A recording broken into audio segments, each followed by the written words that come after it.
Баршаңызға қайырлы күн, менің көрермендерім және подписчиктерім. Менімен бәрі оңай каналыма қош келдіңіздер. Сіздермен бірге Мадина. Бүгін біз сіздермен үй жағдайында өте дәмді крахмалсыз кетчуп дайындайтын боламыз. Алдыңғы видеода сіздерге әртүрлі кетчуптың түрлерін жасайтынымды айтқан болатынмын. Сіздердің көпшіліктеріңіз пиццаға кетчуп деп сұраған екенсіздер. Ал енді бүгін соның сәтін салып тұр екен. Видеомды соңына шейін көріңіздер. Олай болса бастайық. Бізге керек заттар 8 кг помидор, 1 кг алма, 1 кг жуа, 48 дана домалақ қара бұрыш, 48 дана душистый бұрыш, 16 дана гвоздика, 8 дана гвоздика бадяна, 8 чай қасық паприка, 4 чай қасық чеснок, 4 чай қасық куркума, 2 чай қасық корица, 2 чай қасық мускатный орех, 4 чай қасық тұз. Және мен 500 грамм қант қостым. Өйткені менің балаларым кішкене тәтті болғанды қалайды. Сіздер қант қоспасаңыздар да болады. 9% үксіз керек болады.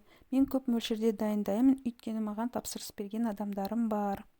Сіздер азырақ дайындайтын болсаңыздар, описаниясына 1 килограмның мөлшерін жазып кететін боламын.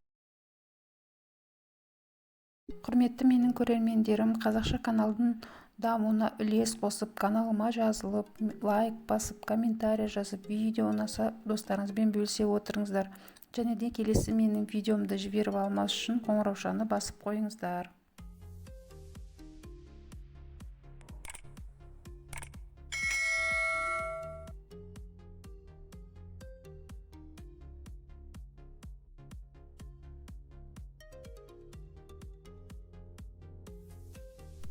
Енді табаны қалың кастрюлемізге помидорларымызды артық жерлерін алып тастап тураймыз.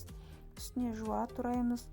Оның үстіне алмаларымызды дәндерінен алып тастап, оларды да турап аламыз. Мен алманың түрін өте жұмсақ түрін алдым. Сіздер өз қалауларыңыз біледі.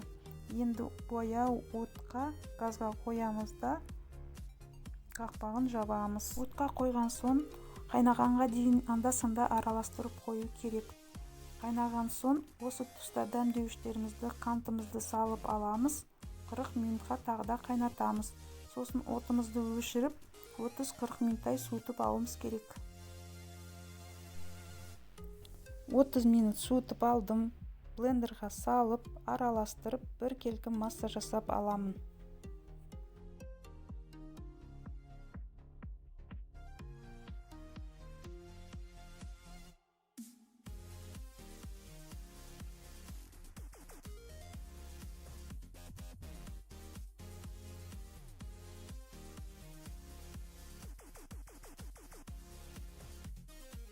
Енді ситадан өткізіп, дәндермен, помидор мен алманың артық қабықтарын алып тастаймыз. Міне енді бір келкі сок дайын болды.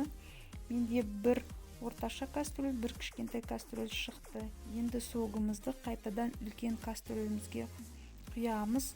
Баяу отқа 1 сағатқа тағы да қайнатамыз. 1 сағат шамасында қайнаса, согымыз қоюланады. Сіздер кетчуптарыңыздың қою болғанын қаласаңыздар, тағы да 40-50 минут қайнатсаңыздар болады. Маған осы сұйықтық жарайды. Енді мен 50 грамм 9% үксіз құйып, тағы да 10-15 минут қайнатып аламын. 15 минут қайнатып алдым. Кетчупымыз дайын болды. Енді банкаларымызды алдын ала содамен жуылып, қайнатылған банкаларға құямыз. Бір-бірлеп ыстықтай қақпақтарын бірден жабамыз. Достар, келесі тағы қандай видео көргілеріңіз келеді, комментарияға жаза отырыңыздар. Және де қазақша каналдың дамуына үлестеріңізді қосып, лайк басып, менің каналыма тіркеліп кетіңіздер. Жай қақпақ болатын болса, бұрандамен бекітіп алуымыз керек болады. Міне менің кетчуптарым дайын болды. Жылы жауып 1-2 тәулікке қалдыру керек болады. Сіздер де дәл осы рецептпен дайындайтын болсаңыздар, өте дәмді болып шығады. менімен бірге болғандарыңызға рахмет. Сау сәлеметте болайық.